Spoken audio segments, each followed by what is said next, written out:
start everyone on a foundation program. Then we go foundation plus, advanced, advanced plus. The advanced plus would be truly auto-regulated. Like Keir said, that's the best way you can do it. For us, that's guys that we really trust, and they've been in the program for multiple years. And backtracking to your point, I think the reason most athletes make a lot of progress early on and then they stall out over their career is there's really no change in the means that are applied to them. You usually go in, you have one program, you just continue doing it year 1 to year 4, recycle over and over. And typically they're very general. He needed more strength speed. So I was like, right, Leachy, we're going to do like explosive pin squats for sets of 3 until you drop by 0.1 meters per second average velocity. And he did 14 sets. But when he tested this squat, when he went back down to New Zealand, his max had increased by 45 pounds. That was Nick DiMarco and Keir Wenham-Flatt. You're listening to the Just Fly Performance podcast.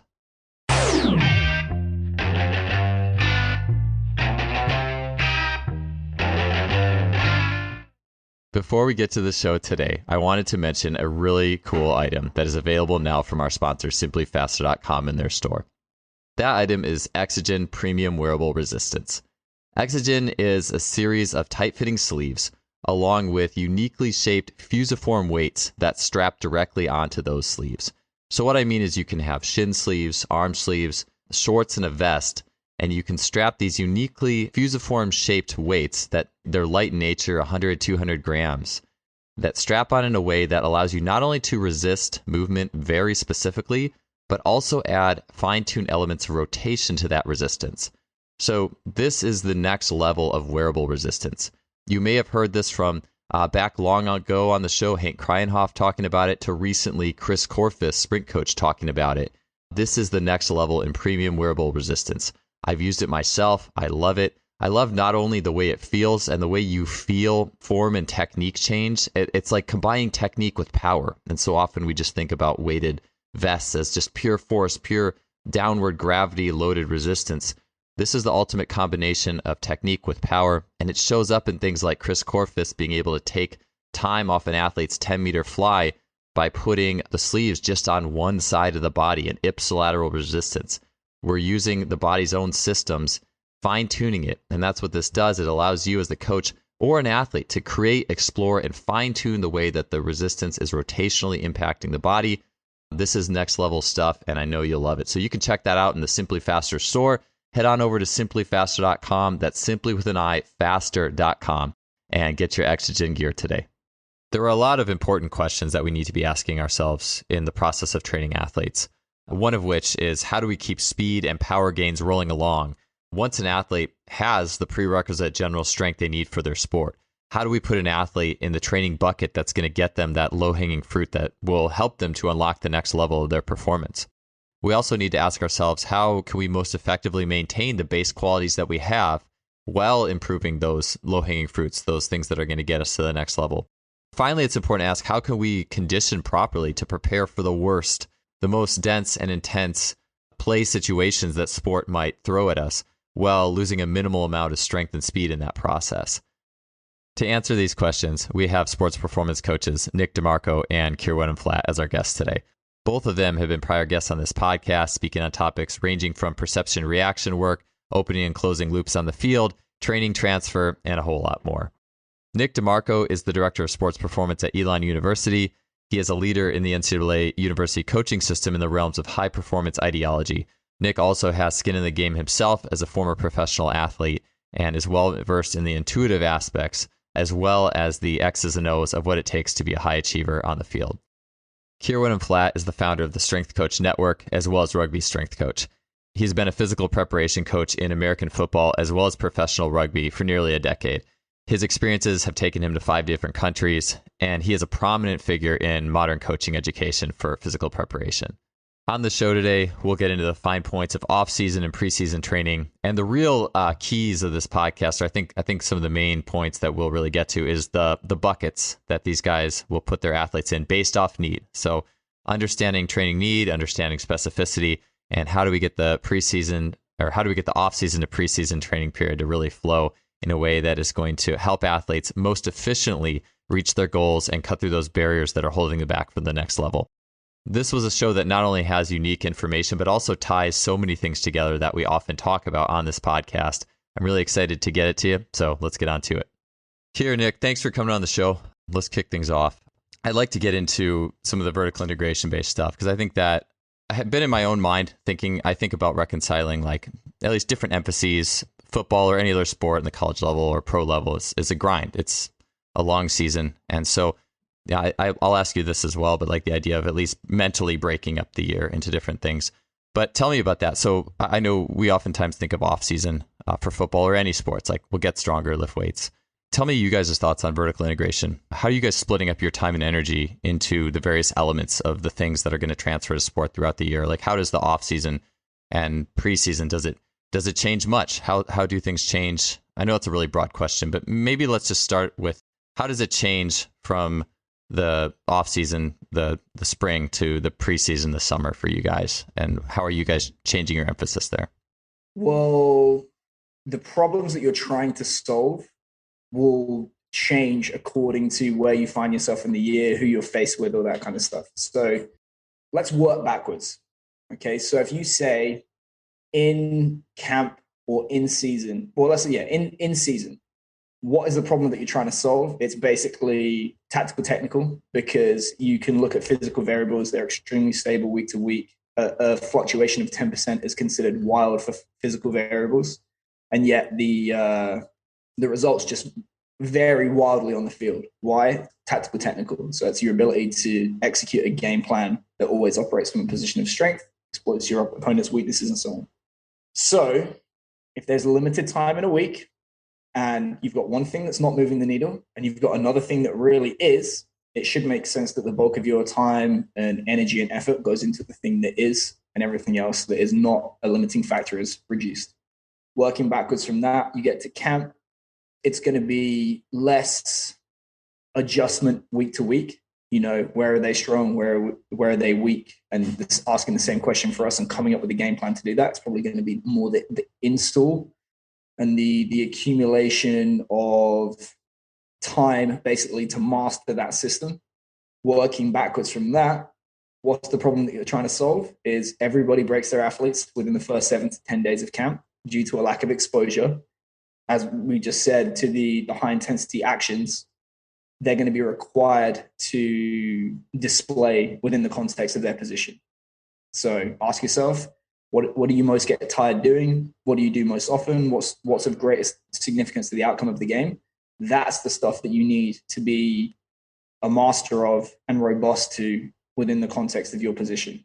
So for us at William & Mary, when I was there, we spent that last month or so prior to camp of ramping up those efforts as much as possible, so that hopefully the camp was a deload, or at least business as usual, and also giving them a taste of the worst case scenario in terms of how many and how often they had to repeat those efforts. That would be how we would spend July, basically. Working backwards again to June, it would be, well, the problem is if you just do that stuff, you're never going to optimally prepare for the sport, because there's a reason strength coaches have a job. And it's because if you just practice the sport and its variations and that's it, you're never going to optimally develop. So, you know, you're going to want to do some dedicated speed work, strength work, power work, and so on. And it's typically going to be like on field stuff like speed, grappling, that kind of stuff. And working backwards from that, that's when you can start to get into solving the problem of, for each athlete, there's probably going to be a limiting factor within the system that's impeding the expression of those outputs that underpin performance. So we would ask ourselves, you know, not definitively, but we'd say, you know, what's the body comp like? Are they in the ballpark for body weight, lean mass, fat mass? If they are they strong enough? If they're strong enough, are they powerful enough? If they're powerful enough, are they fast enough? Or are they on team rice paper, always injured? We were trying to address those factors.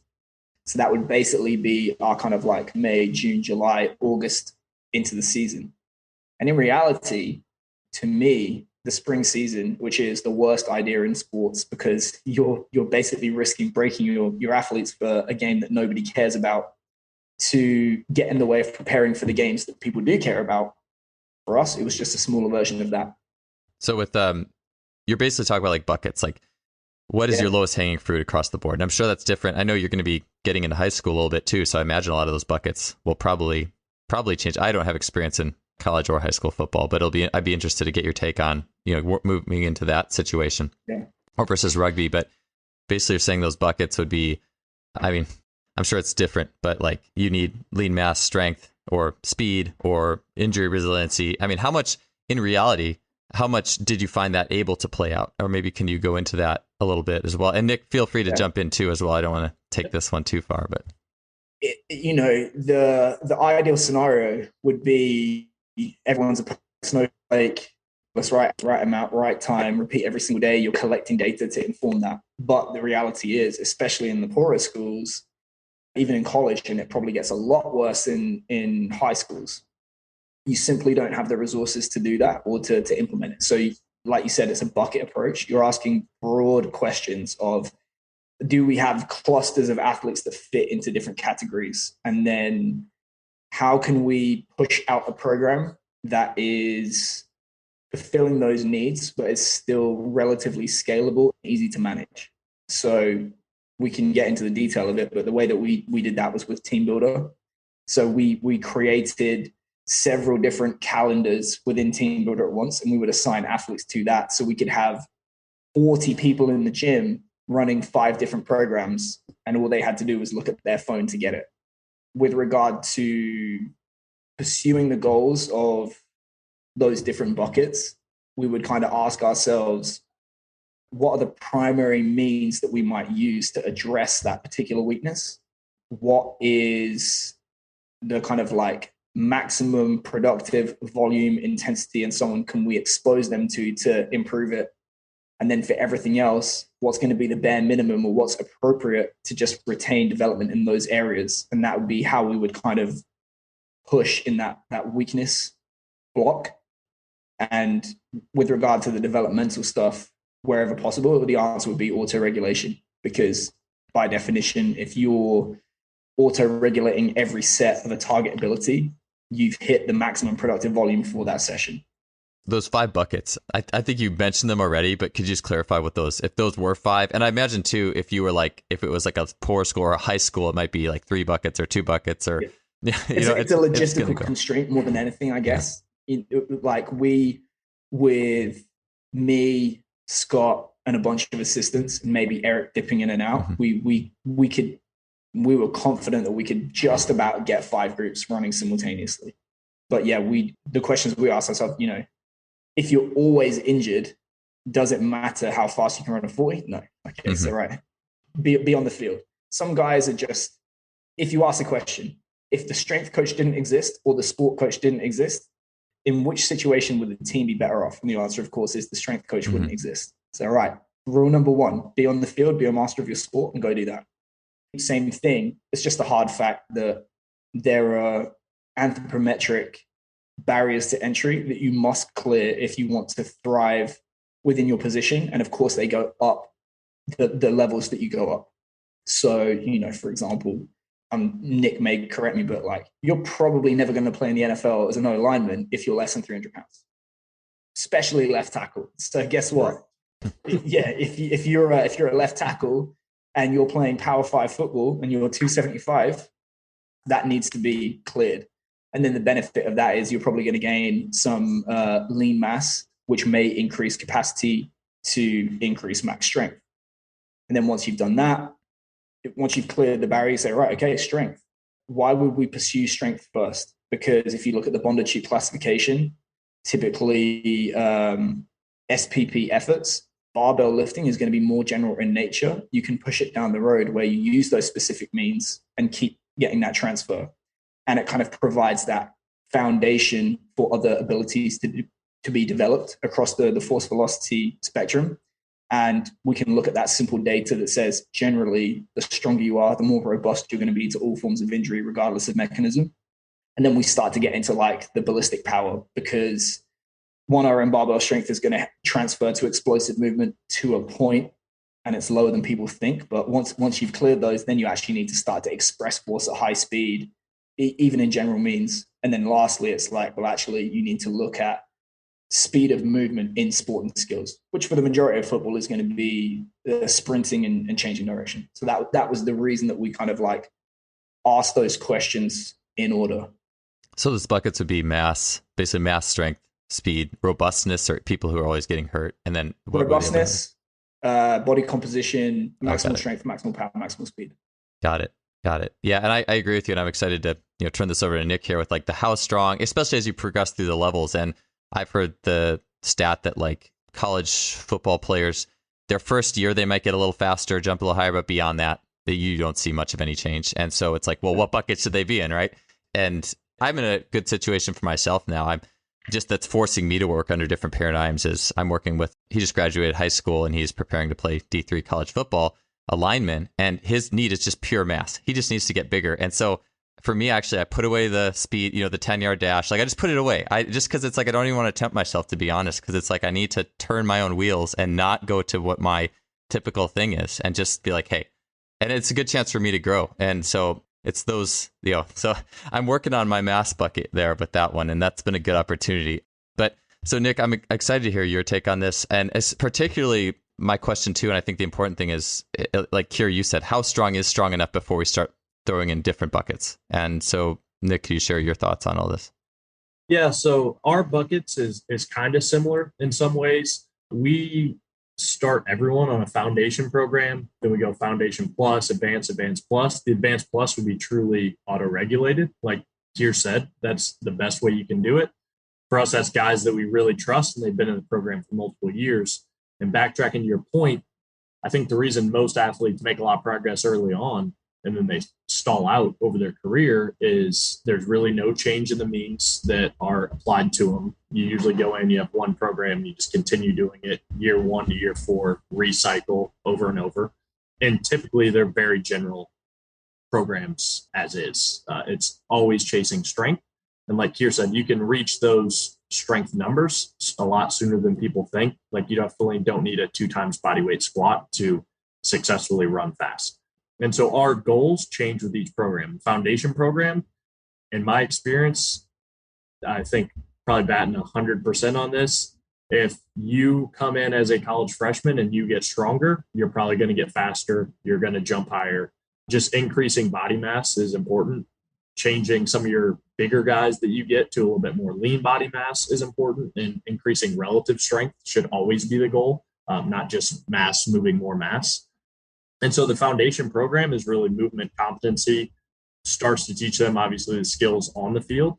And the weight room is just super general. We'll start with like an eccentric block to make sure that they can do the patterns well, an isometric block, and then we get into 1x20. So we just keep everything as general as possible. Key movement patterns that we like: bilateral, unilateral, horizontal push-pull, vertical push-pull, and strong basic torso movements. So kind of heavily influenced by like 1x20 guys and Zach Dakent with his movement over maxes and just logic of training athletes. Should be foundational in nature. Then we move to our foundation plus. So we'll still chase strength to some degree. This would be after the completion of their freshman year, because at that point, there's some guys who are going to benefit greatly from it, especially your linemen. And there's some guys who will get some benefit, but obviously it starts to shift over a little bit more towards also on-field speed, power. And that's where we'll introduce some of the ballistic stuff in the weight room. So our general becomes a little bit more specific. And then our advanced group will break into buckets. So they'll have rate limiting factor of speed, power, or strength. We'll put them into those 3 buckets. And we'll also separate our linemen and our on-the-field guys. On the field, we always keep it in our line group, because they get tired from pushing other humans. They work in smaller spaces. So their on-field work is always separate, and our semi and skill groups are always separate. And we'll even break off the semi and skill because they have different distances and different speeds that they operate out at most of the time. And then our advanced plus just becomes auto-regulated and more advanced. It'll still be based off kind of rate limiter things. If you have a guy who is strong enough, or like Keir said, you have a guy who he just struggles with injuries, whatever it may be, for them, it's really finding that minimal effective dose and the things that they're already good enough at, and trying to move the needle as safely as possible at that max recoverable volume. Like when you get a freshman versus the longer guys in the program, the more work they should be able to handle, although you probably throw a little bit less at them. And I think that's kind of lost in the idea of, if you're doing speed work, it needs to be minimum effective dose or your optimal window as much as possible. If you're doing power work, you probably want to in that as much as possible. Your recovery volume is what is going to keep people healthy and what is really important for building a guy up for camp. And you always want to be able to move the needle on that. So our on-field work, it's hitting some of that max recoverable volume because you're prepping them for camp at the end of the off season. But the off season starts kind of that Bondarchuk GPP to your more specific as we go in every domain. Even when we start with like tactical agility type stuff, it's one-on-one scenarios in a really small space that's not necessarily specific. But like Keir brought up off air, we might want to just see 90-degree cuts. So create a scenario that elicits a 90-degree cut. And it starts general, and then it gets into 2-on-2 scenarios or small-sided games and things like that as you get closer to the season. And same thing with your weight room stuff. It's not going to be the huge emphasis the entire time, but it starts with a little bit of a greater emphasis and slowly phases to more on-field work as we go. And the biggest difference in season, out of season, you have to push the threshold on that max recoverable volume because you're prepping them for camp. In season, that bucket is already full. Like they're spending a ton of time on the field. So to me, it's keeping guys as fresh as you can. And that's really where we focus on kind of rate limiters is, okay, we only get 2 hours per week, 3 hours per week, whatever it may be out of a 20-hour week from care hour standpoint. What is the most important thing to this athlete? And we'll spend our high day in the weight room on that. And our low day is just kind of your Mladen Jovanovic minimum viable performance. Like what are the things that you have to do to keep an athlete healthy? We want to make sure we're hitting all of our very general things as well to keep a guy resilient throughout the season.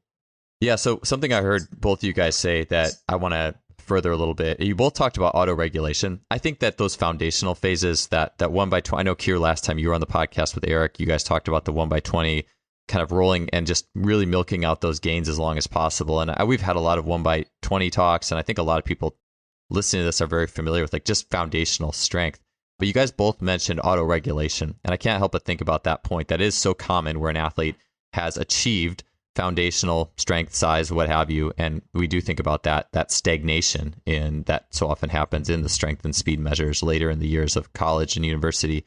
So tell me a little bit more about the auto-regulation. Once an athlete has those markers, how are you auto-regulating their strength work or even their speed work as they get into their sophomore, junior, senior years to help them just, I guess, hit those minimal markers, and not overdo it and preserve their energy for the field? You want me to answer? Either, yeah. Yeah. Well, the reason for the auto-regulation, as you alluded to, is that when you're dealing with athletes of a low training age, the amount of stress that they need to maximally adapt, because there's obviously a limit to the amount of adaptation that you can get per unit of time, the amount of stress that they need to be exposed to do that represents a tiny proportion of the total stress that they can be exposed to, again, within a given time limit. So the overwhelming likelihood is that all of the things that you want to pursue within a day, week, month, whatever, you can optimally adapt to all of them and not exceed the total stress capacity of the athlete, which means that the likelihood is they're going to stay healthy. The annoying thing about being a human being that trains is that threshold is always increasing with every exposure to training. And obviously, the bigger the bomb you drop on them, the faster it happens. So this is another reason why the 1x20 is great. But it's just a fact that eventually you're forced into a situation whereby if you were to pursue equally all of the things that you want, you're going to start to exceed that threshold of stress tolerance, which means that one of two things is going to happen. Either you will push yourself or someone will push you to the point where you're going to break, or you start to inhibit and put the brakes on and you don't actually start to exceed what you need to adapt anymore. So this is where the vertical integration comes in, and you say, right, okay, we can not necessarily adapt to a bunch of stuff that we are not going to prioritize right now, but we can certainly scale it back and hold on to the adaptation, or if we have to lose it at a very, very slow rate. And it frees up the rest of the pie for you to really put time, energy, and effort into the development of a couple of key abilities. And when you look at the abilities that you want to train, we know that the conditions that you expose someone to in exercise is going to create a certain kind of intracellular environment, which creates signals that switches on genes that end up with adaptations. And the more you get outside of those necessary conditions, the less likely it is that you're going to hit the required target and get the adaptations that you want. And if we just have a real world example, we know with advanced trainees that probably they need to be lifting in excess of 85% of their 1RM with good intent on a fairly consistent basis to increase maximal strength. If we lift with 40% of 1RM, for example, it's not going to work. So the question that I'm asking myself is, what's the thing that I'm targeting? What are the exercise conditions that are going to result in the adaptation that I want? And then what tools or technology do I have available to measure those exercise conditions and make sure that my athletes are hitting the target?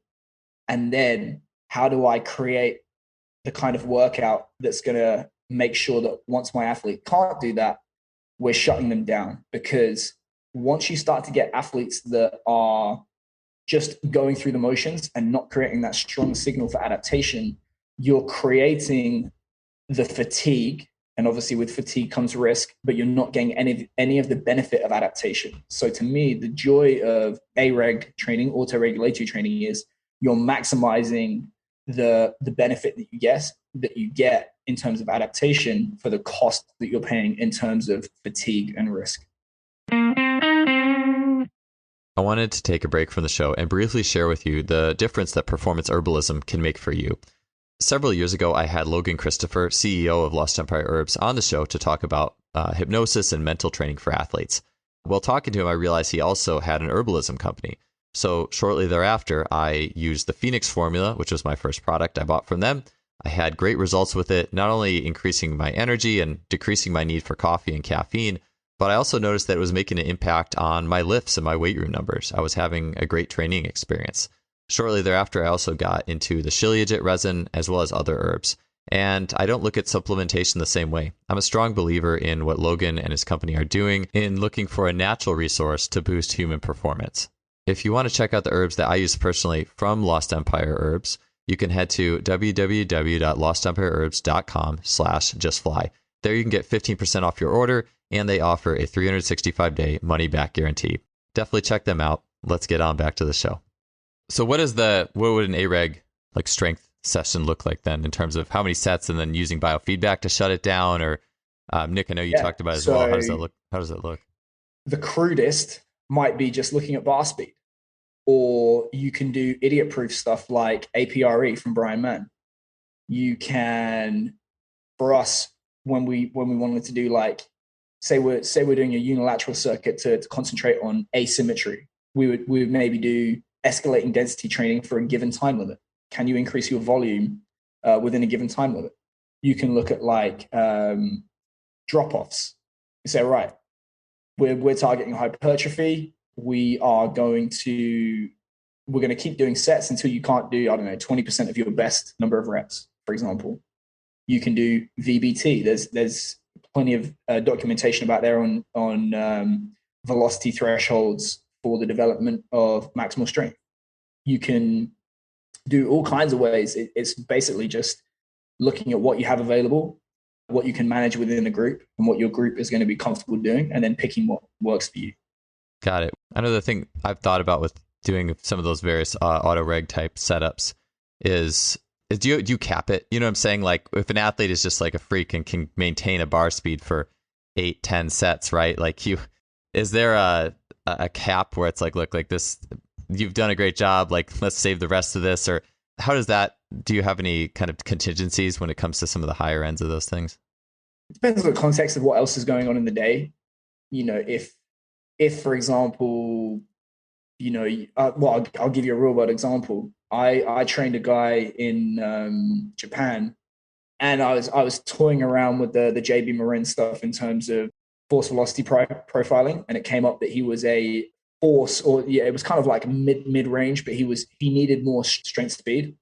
So I was like, right, Leachy, we're gonna do like explosive pin squats for sets of 3 until you drop by 0.1 meters per second average velocity. And he did 14 sets. But when he tested this squat, when he went back down to New Zealand, his max had increased by 45 pounds. Yeah. So it may feel sometimes that, wow, this guy he's going all day, he's a freak and so on. But it may actually be what that athlete needs. Now, is it a smart decision if, for example, they're about to get flogged on the field and maybe you've got fly 10s planned and so on? No, but this is where the judgment, I think, comes in about, what is the appropriateness of this decision in the context of everything that is going on, and can you change what's going on in the gym, what's going on in the field, so everything kind of lines up together. But you would be surprised, I think, well, not you, obviously, but one would be surprised just how much some athletes need and just how little some athletes need. Because if we look at like a normal distribution of 100 people, and we say, on average, you need 5 sets, there's going to be like 35% of the people that fall outside of that one standard deviation that need a lot more or a lot less. And you say, 2 standard deviations, is it like 10% of people? They're going to need a huge amount of volume to actually move the needle. And I remember in the early days of me experimenting with this at London Wasps, I had one guy do 3 sets and I had another guy do 17 sets of auto-regulated power work. So it just kind of reinforces sometimes how different we can be in our needs. Yeah, 3 to 17 is a massive span. Part of me wishes that I've experimented more with some of that. And I was the person too who I think a lot of that is mentally, like being able to mentally continually generate that intention, like what's in the mind or what's lost in the mind as you move through the sets. But I wish I would have experimented more with some of those bandwidths, because I do agree that there's those different volume needs completely. Nick, do you have I know you mentioned auto regulation as well. Do you have any thoughts on that or anything to expand on that? Yeah, staying with the same concept, like even our young guys will do some things that are auto-regulated. Like Keir brought up APRE. We'll just use like everyday max, like reps in reserve is a big thing with our foundation guys. So, hey, you have 1 rep in reserve today. If you are asked to hit a set of 5, pick a weight that you could hit for 6 and just keep going. And I think it gives them a better feel of what weights they can choose versus you just telling them what to do all the time. Gets them a little bit more in tune with what they're doing. And it can push the needle a little bit further because they know what they're capable of on that day versus just coming in and going 85% because that's what you had plans. Like, make your high days high and send it when you feel really good, and then do everything you can to recover to where you can do it again the next time you want to. And like velocity-based training, I think sometimes gets a bad name because people who are smart but still just make dumb comments of, oh, the real velocity-based training is speed work. Like, well, of course it is. That's not what we're talking about. It is percentage-based and velocity-based. Like, you're just dictating the percentages based on velocity. It's pretty common sense, but people screwed up for whatever reason. I think that's going to allow you to hit the optimal quality. Like, you know exactly what speed you're getting, ideally what quality that you're training, and you can be extremely precise in your percentages. And it just shows you where an athlete is at on that day. And I think Matt Gildersleeve is the one that introduced me to it, but using the timing gates and your speed work to regulate a guy's total number of reps, I thought was a really good idea. So like for fly 10s, if a guy hits his first rep and hits a PR, he would shut him down because they ran the fastest they ever had.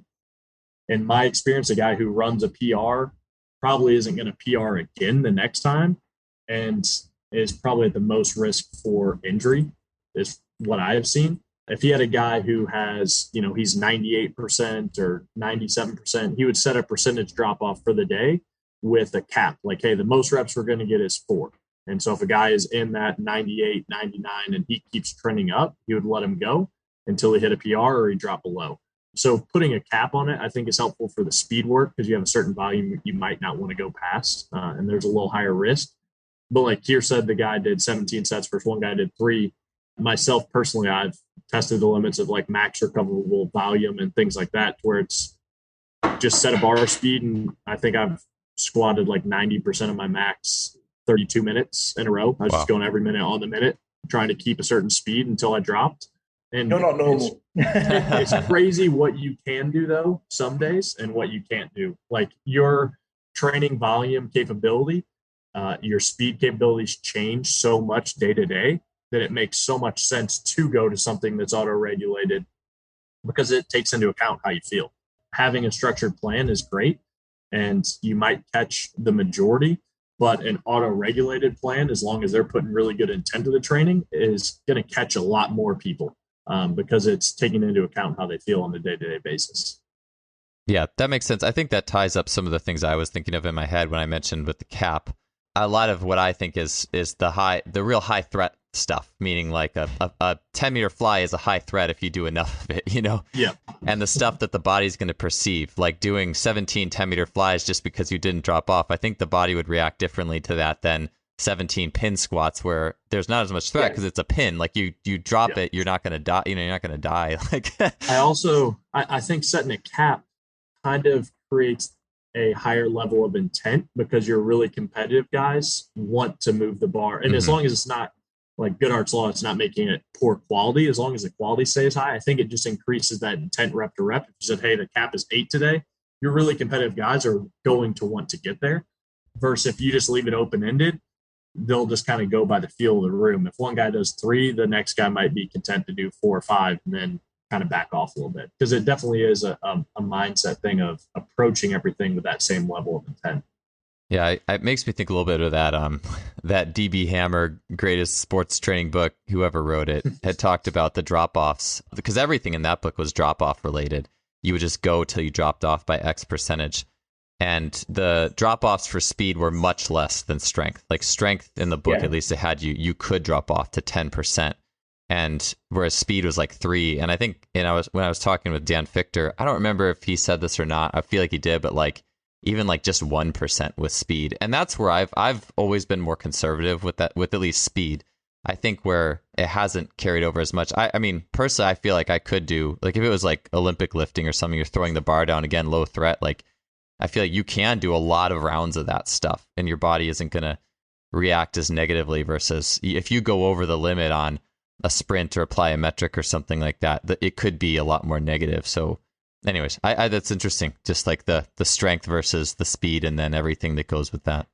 Well, I think what it is, like you said, the bigger the combination of force and or speed, which is basically sprinting, the less forgiving that quality is going to be, 1 for subpar outputs and 2 for sloppy form. So that's why, like you said, you would set a much stricter drop off because in all likelihood it's not productive. I think where it can fall down a little bit is when, especially in speed, is when you're dealing with especially high level athletes. A true 100% is when things can get a little bit dicey in terms of looking at. So, you know, I think it's like paraphrasing Charlie Francis, there is way more than a 5% difference between 95% and 100%. Yeah, in terms of neurological, in terms of the after effects. Yeah, the true 100, especially if there's an audience watching, you could be recovering for 2 or 3 weeks, truly, versus a controlled 93 or 95, you could be good the next day. So yeah, I totally agree with that. That actually brings me up to, I was just thinking the same thing with speed, right? And the auto regulation, and you guys were talking about conditioning all the way at the beginning of the show. How does that extrapolate out into conditioning based stuff? You know, like auto regulating people's longer sprinting, speed endurance, those kind of things. One point I was actually going to bring up was like Cam Ringstead, our basketball guy. He has done that they wear heart rate monitors. So just getting the stimulus you want. Like if someone is crashing and burning during a aerobic based kind of just cardiac output session, you're missing the mark on what you're trying to do. So he has let heart rate be the determining factor for when they start the next rep. So people might have longer work to rest ratios than others just because of their current level of fitness. So that's one way. But like for us, we'll use speeds to set the distances rather than everyone running an arbitrary distance and it taking different times. We'll have the same time of work at different distances is one way that we've changed it that just makes a little bit more sense to me. If a guy runs 6 yards less, it's not the biggest deal from a volume standpoint, but it can make a big deal in their just recovery between bouts and ability to complete the training as prescribed. Yeah, it's like kind of like easy strength. I think it's like easy strength for cardio. Like it's just, you don't, watching the heart rate and just making sure, again, you don't overwork. My gut would say that work would be a little more forgiving in terms of how much you could do or get away with. But then I do think of, if you overdo like the lactate bucket, like some of the Moxie monitor type people have said, if you have too much of those, some people just aren't going to respond, especially like your compressors and the conditioning, the people who compress their muscles hard generate more lactate than the guy next to them. They're going to have a very different response. So it would make sense that if it's going to be it's more of an aerobic session, that you aren't, taking that to the house. Or some guys taking that to the house is going to eat into all the other, outputs that they're going to do. Well, and the thing is, again, it goes back to that thing about where are you in the year? Because it's probably a fact that let's pull out like a crazy number. Like, if you run 20 plays back to back, if you imagine like a 20 play drive, you are going to get so past the point where it's probably productive in terms of like repeat speed that you're maintaining 95% of your max output on every rep. Okay, so from an auto-regulatory standpoint, you say, well, you're probably going to drop off before that. It's not going to be productive. We would shut that down. That's great for the development. For example, if you wanted to do repeat sprint ability, which I think is kind of like a made-up ability, but anyway, if you wanted to develop that and auto-regulate it, that would be where you would cut it off. However, conceivably, could you find yourself in the situation in a season where you have to play 20 plays back to back?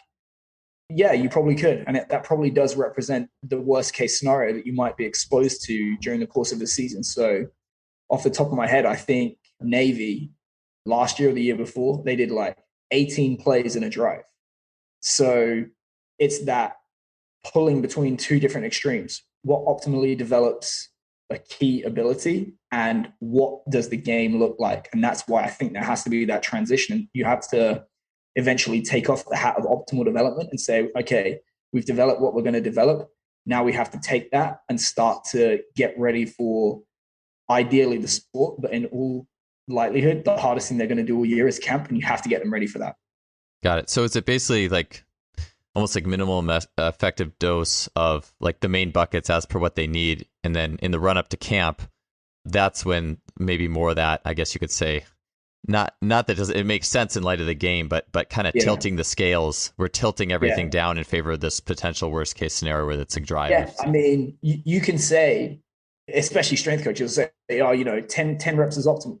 Guess what? Your football coach doesn't care. and the game doesn't care. Sometimes the game doesn't care what's optimal. It's like, well, the game demands this, go get ready. Then you can wring your hands about what's optimal. But the truth is, if you don't expose them to sometimes crazy high workloads, they're going to break. So I know a guy that works in the private sector, and his like final conditioning before he sends them off to camp in the NFL is like basically 4 sets of 10 on the tread sled, which is way beyond what is optimal. But it's like, well, guess what? If they ask you to do this in camp, you can do it. You're not going to break. And there are a lot of people that cannot answer that question with a high degree of confidence that are going to camp. Yeah, that's a good point, especially for someone like myself. I tend to be very precautious and look at, speed and power, it must be preserved. But like you said, the game doesn't care. And sometimes just stuff happens like that and you have to be ready for it. Nick, I'm curious what your take is on that, like kind of in that preparation for some of the more extreme demands of the game. Yeah, I mean, very similar to Keir. I'm not huge on the actual use of repeat sprint ability. Like within the training session, we'll do a lot of aerobic work and tempo-based stuff early on. We'll do speed work on the other end of the spectrum. And I think those two qualities blended together make people really good at repeat sprint ability. But when we get into that special prep phase and we're in July, we do very simulated like by positions. Our line guys, they'll get up to, we call them like plays, quote unquote, but it's essentially 3 to 5 seconds of work with 15 to 35 seconds rest. And then we'll break it into variable series, because I think the stress inoculation side of like just some chaotic stress is also important. I think a lot of guys who are quote unquote in shape struggle when they get out there and there's a little bit more unknown, or they struggle tactically and you get that elevated heart rate because of some psychological things, not just physical. But so when we get into those, it will be, our defensive backs, they might be backpedaling 10 yards and then breaking like they're covering a post route, or breaking like they're covering a hitch. Like they're almost simulated plays with the specific work to rest ratios of football. The linemen will be pushing a sled, or our D linemen are doing a little bit more curvilinear stuff. The offensive linemen might be kick sliding for some of the bouts. They might be acting like they're getting up to a linebacker, but it's all essentially cone patterns or pushing a sled for our big guys that represent what they have to do on the field. And I know a game for us on average is about 80 plays per side of ball. So typically that last week of summer, we've tried to build up to 80 to 90 plays to build a little bit of a buffer and make sure that they're prepared to do those things in a controlled setting, because we've progressed throughout the summer. But giving them a taste of that in July is, I think, a huge help for when they get into camp and they get into games. They've already experienced it and they've progressed up to it soundly, versus just being thrown to the fire when they get to it. Because a lot of people will say, oh, it's not the best thing to do to prepare them for the sport, which I tend to agree with, but it is a part of the sport and it's necessary, especially like the practice demands that they'll face. So when we get into July, we'll push some of those things that might not be as important necessarily to succeed in a game, but are important for just surviving and being able to stay healthy throughout the year. Yeah, that's one of the more like insightful things that an athlete had said to me that changed my mind when I was in Japan, which is I kind of was shitting on the lactate bath and, those really, really hard sessions. But what his reply to me was, until you've been in that situation on the field, and occasionally you will find yourself in that situation on the field, he said, you won't know the value of being able to say, I've been here before. So I think ultimately all sport preparation, tactically, technically, physically, psychologically, you're trying to answer the question, have I been here before? And normally when you see people go to shit, it's physically, they've never been there before. And that's when things start to break down. We see it in the UFC all the time. They're presented with a tactical problem that they have not been in front of before and they don't know the answer to. And that's when things start to break down. So what is optimal and what's great for learning and teaching isn't necessarily putting them in the environment they want to master. You can't master an environment that you've not inhabited. I feel like you see this. I know I've seen it in track and field. I've heard of it. I've never coached CrossFit, but I've heard of it being done in CrossFit, like this ends to middle type of training where you start with the pure speed and power and then the pure aerobic on the other end. And as you get closer to the actual thing, you start to get in that middle zone, which is probably the most intensive. That lactate zone is the most demanding zone. It's hard to do a lot for the whole year, but I think some people do it that way. But like even track and field training for the 400, you want to have a lactate. If you did lactate bath barf workouts the whole year, you'd just be mentally and probably physically burnt. You have to kind of save that for that point where it's like, okay, now we really need to get into this stuff. Yeah. You guys, I think you both alluded to, I know Keir, you said it specifically. I wanted to get to this. I thought about this and then I was saving it because I didn't want to get back to it. But because I've actually not really talked about this concept on this podcast as much as I can really remember, but the robustness bucket, the injury prevention bucket. We talk so often about, okay, you need strength, you need mass, you need speed. I mean, we've covered speed on the show a lot, but I don't think we've talked about much about that athlete that just is hurt all the time. So what does the robustness bucket look like? That was a really interesting concept. I'd be curious to hear you guys' expansion on those athletes. You want to go first, Nick? Yeah, sure. Really, it's kind of what are the injuries? Because obviously the number one predictor of injury is previous injury to that area. So what continues to break and work backwards from there on how you can fix it. Where are they typically getting injured? Is it the end of practice? Is it at the start of camp? Where do you typically see issues flare up? And I would say most of the time, it's always a person that just doesn't handle high volumes of work very successfully. So it's just cutting out volume. And we've talked a lot about, obviously, you want to make people robust and you want to hit these worst case scenarios. But for some athletes, especially depending on how important they are to the success of the team, just cutting out as much as you can and knowing, do they achieve all the barriers to entry? Like Keir talked about earlier, they have the size, strength, speed, etc., to perform what they have to do. Okay, let's just get them to game day as healthy as we can and get as many high quality snaps, plays, etc., out of them as you can. So I think really just cutting volume is important, and being smart with the way you progress them and use them throughout the week in practice as a sport coach is important. But then just trying to shore up anything on your side that you can, dependent on the injury. Obviously, if it's reoccurring hamstring injuries, trying to get them exposed to high-speed sprinting in the safest way possible without causing an injury, increasing hamstring strength, whether it's working on pelvis position, making sure that they can run well.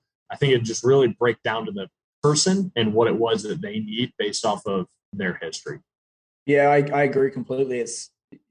You're just posing the same question, but in a different context. So what causes injury? By definition, it's imbalance between the demands placed upon the athlete and the capacity of the athlete to resist that. And then you can start to dig a level deeper and say, okay, well, is it through completely inappropriate demands, or is it through insufficient capacity? And if it's capacity, you say, right, is it a sudden kind of acute trauma or acute inability to handle those demands, or is it a progressive decline? And that will start to lead you down the path of coming to answers. And you can look at the injury that they're faced with. What's the common mechanism? And then you're basically always trying to address that equation. What are the training interventions that we can give this athlete specific to their injury that is going to make them more robust to the demands placed upon them? And then, much more importantly, is, to me, working with all of the athlete stakeholders to more effectively manage those demands, which Nick talked about, which is sometimes you just need to get them to game day. And the thing is, if you look at what we do as physical preparation coaches, there's really a small potential to improve within a given time frame. So if you look at the data in rugby, if you're increasing, grown men's maximal strength by 5% a year, you're doing a great job. Whereas can a overzealous sport coach make them more than 5% weaker in a day of dumb training? You bet they can.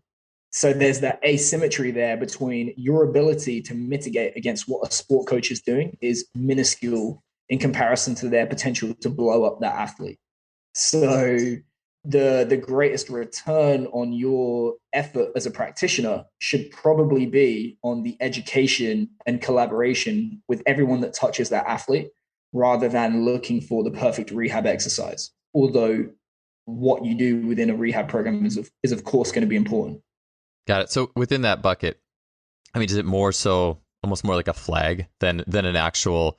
Because when you said it, my mind goes to like, oh, here's an actual workout for people who struggle with injury, in the sense of like, my mind goes to coaches like, or from what I've heard of like Jay Schrader's methodology with athletes who have struggled with the injury history, or the Marinovich's and their training system, which is usually like a lot less weightlifting and a lot more body weight isometrics and proprioception and joint control and all those things. Of course, I have a strong belief that a lot of people who are injury prone, it's a lot of like mental and emotional stuff that works into the body. Of course, yeah. Well, here's the thing. You can have 5 different guys present with the same injury with 5 different underlying causes. And this is where you have to be a little bit of a detective and really dig as to why it's happening, rather than saying, yo, hamstring injury, here's the hamstring rehab program. Because you might have one athlete that has, a horrendous overstride when they sprint. You might have another guy that's going through a divorce. They've just had a baby and their sleep cycle is like absolute shit.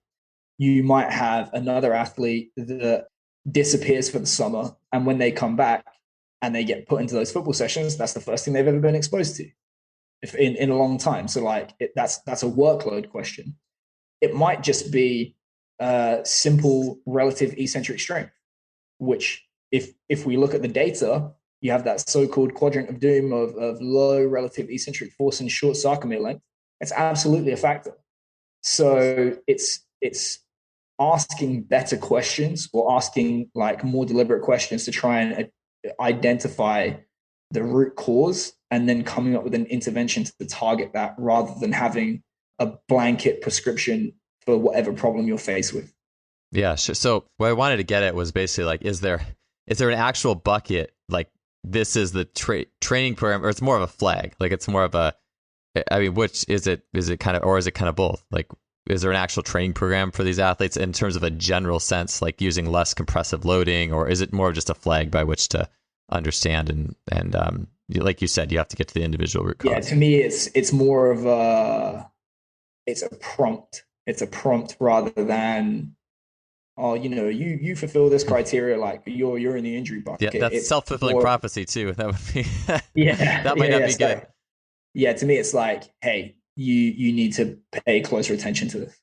Got it. Nick, you have any thoughts on that? Same way. It's definitely more of a flag, and there will be individual things that we'll do, and especially like if someone has a history of like back pain or stuff like that, like we'll change their card and change exercises based off the individual if they have a history of something, especially taking place in the weight room. But just your overall fragile athletes, it's just more of a flag, like Keir said, getting every stakeholder on the same page and making sure you do everything to try and keep those people healthy.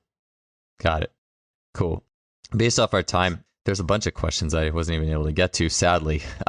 You're talking about the speed work and even the conditioning. And I know that, Nick, you talked about this with how you start to steer that work as to the nature of sport as you get closer to the season. But I was just curious, and I asked this a lot, but the idea of can COD versus perception reaction, or even, and Nick, you, I think, mentioned this maybe after you were on the last show, but you had talked about even using parkour. I'm just curious if how you guys' approach to movement, agility, in any capacity has maybe in the last 3 years, any things that you guys had done that you felt was unique and beneficial in how you continue to steer towards the more game speed reactive type modes.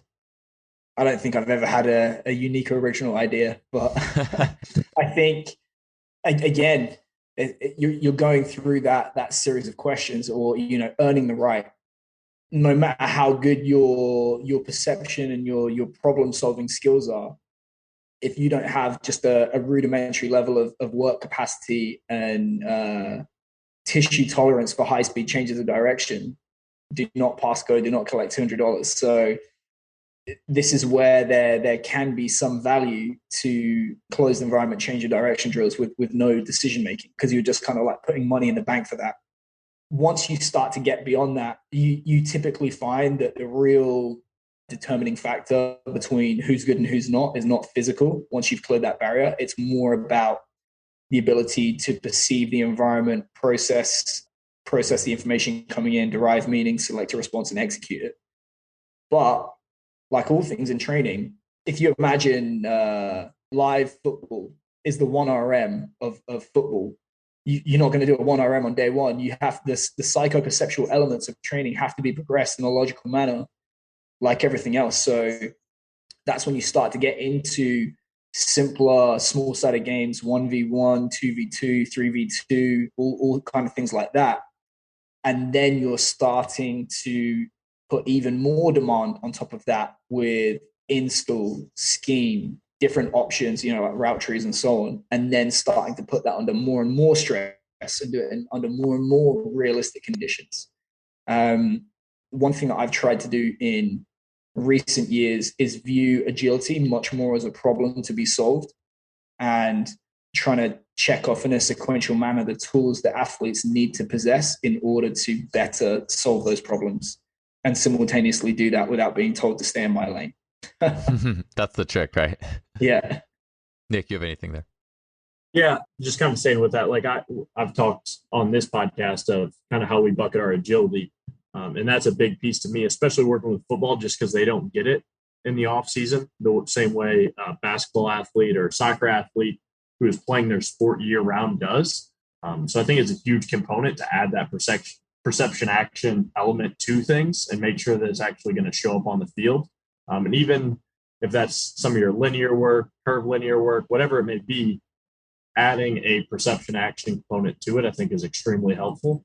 Especially the further along you get throughout the off season. But we also will have some minimal change of direction work in. Like I brought up in our special prep, it kind of goes against what I've said, but in that phase, when we're trying to prep them from a tissue standpoint and energy system development standpoint, we use pre-planned cone patterns to just get work done. Early in the off season, we'll do like our 8-vector cut stuff that I think we stole from like Bobby Stroop. Mm-hmm. He had the original 8-vector kind of concept, but it hits all of your key angles and we just progress the speed. And then we eventually turn that into perception action elements as well. And from the parkour standpoint, like we do some sort of like tumbling variation 3 times a week typically, just because if you watch a football game, almost every single play ends with somebody on the ground. So I think teaching something as simple as how to roll forward, backwards, right, left is important, just to teach them how to land effectively and be able to roll out of things. It might be able to prevent one injury here or there just by teaching them how to do it. And it just teaches them some general skills that they find enjoyable most of the time. Yeah, that's you touched on it, Nick. Hey, like one of the things that I anecdotally noticed last year was that the NBA didn't nearly blow up to the extent that the NFL did. And one of the hunches that I had is you can still get fairly close to the psychoperceptual aspects of basketball playing pickup with a couple of guys, because I'm sure all those rich guys that have courts at their houses are bringing people around to do that. So they're keeping that blade sharp. Whereas if you look at football, you can't invite round 21 of your friends and pad up and be processing that relevant information. So that they're a step slow in terms of the perception action coupling. And I think that's what, I can't measure it, but I believe that's one of the reasons why the NFL experienced way more of a blow up in terms of like catastrophic injuries compared to the NBA, even though the NBA had a similar gap of, several months. Yeah. And I think to that point, like people think of it as one, it is a competitive advantage. Like if the person who can respond and react quicker and more efficiently typically wins. Like you have these guys who consistently outperform what their testing metrics say they should do because of their agility and their ability to actually play the sport and react and end up in the right positions. But really from like you said, you can't put a number on it or quantify it, but an injury reduction standpoint or injury mitigation, however you want to term it, if you're not doing something that's perception action oriented all off season, it's just straight up programmed change of direction drills over and over, and you go out to play the sport, you are ill prepared in a lot of ways. But I think the biggest factor for that is it's going to change the kinematics and the positions that you're in fundamentally when you're changing direction, when there's another person there, versus if you're going and touching the line, bracing with your backhand to try and just trim your times down, wherever it may be. So I just think it's an important part, especially for the football sport, like you said, where you just don't get that exposure to guys aren't playing 7-on-7 on their own at home. You need to expose them to larger groups, one-on-one matchups, anything that's getting them to compete against somebody else. Yeah, it makes sense in the level of like just raw information coming in the system. And I know in basketball it's a lot too, but I think about like triangle offense. We were working in smaller sectors, and football you have, as far as I understand it, there could be a lot more going on. Basically just like what you said, Keir, and just being sensitive to that demand. And it's like one of those things that you can't just put a number on and get a simple answer, I think, because I think that's what we oftentimes look for. And maybe that's where just knowing the sport better and understanding different sports and understanding the feedback loops in different sports and what they need to prepare is really important. And yeah, I really like that little anecdote there, Keir. It makes a lot of sense. I'm such a jiu-jitsu fanboy, but that's one of the things that experiencing that personally kind of reinforces to you is if, say, like family gets in the way and I don't go to class for like just a week or two, the extent to which your thinking slows down and you're having to process everything and you're not just reacting and doing, you're like not in the groove, multiply that by 5 or 6. And then rather than rolling around on the ground, it's somebody getting in a position to fall into your knee. It should be no surprise that if guys don't do that for a long time, they're going to be at significantly more risk. Yeah, it makes sense with Jeff Moyer. This was back, I don't know how many shows ago, but he had said that a lot of ACL injury in women's soccer was due to perception reaction based issues or something like that. It wasn't just a strength. It was an inability to perceive properly and then be in position. And then you probably got yourself in a bad position and everything that had to do with that. The best way to not get hurt is don't put yourself in dumb positions. Yeah, I'd agree. Well, awesome. Well, hey, this has been a really good talk. I mean, and some of the best talks too, I don't get to all the questions. I probably was a little over the top aggressive when I wrote tons of questions out for you guys, but it was a lot of fun talking about what we did have a chance to get to. And I know in terms of just the general art of preparation, it was fun to cover a lot. I know we didn't get into some of the more overarching themes, the wisdom. I would have loved to get into more on how, like, perception reaction being awesome, but how do we ideally integrate that, right, in that kind of gray nether region between sport and strength coach? But perhaps another time. I'd imagine if we start talking about that, it'll be another like 20 minutes. Yeah. Maybe another time. Well, cool. Well, thank you guys so much. Do you guys, before we get out of here, do you guys have any kind of concluding thoughts or anything you wanted to mention elsewhere, on anything we've talked about today? I'll just give you the obligatory plug for Strength Coach Network. Cool. Yeah, I was going to ask about that. Maybe that's a double. So I was going to ask about that too. So nothing for me. Just thanks for having us. Awesome. Yeah, man, thank you.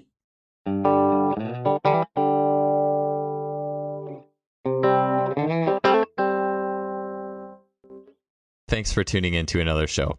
Keir didn't mention it there at the end, but I wanted to make sure you guys headed over to check out his new course, Strength Coach Network Fundamentals, which you can find at strengthcoachnetwork.com.